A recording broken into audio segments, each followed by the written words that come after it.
Mike's a family medicine physician who's heavily involved in our sports program at Mayo.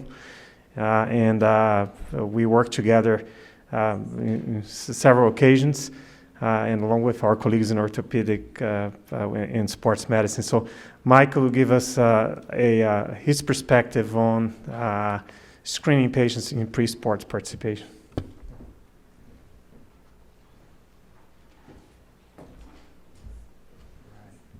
All right, thank you, everyone. Thanks for having me. To our cardiology colleagues, been to this conference now for several years, and it just gets better and better every year. So we'll have just only disclosures as I am from Ohio, so there might be some random propaganda peppered throughout this presentation. So as an Ohio State sports fan and Cleveland Browns fan. Some simple objectives, really just want to review the history and some goals of the pre-participation evaluation. We want to look at recommended screening interventions, and we'll try to break those down by age groups just to help clarify.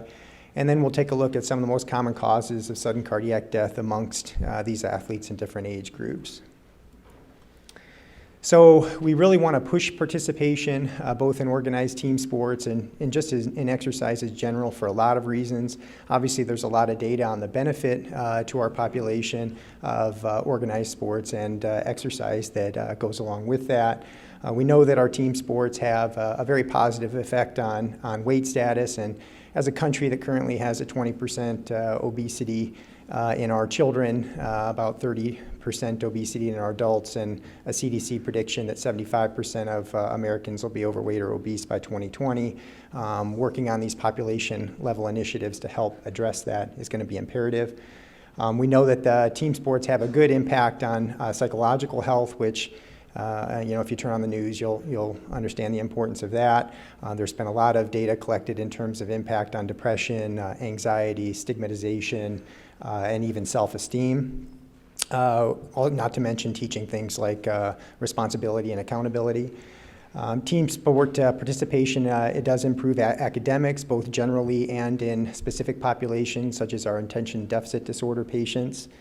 And then we know the impact, you've already heard this morning, the impact of chronic exercise on chronic disease.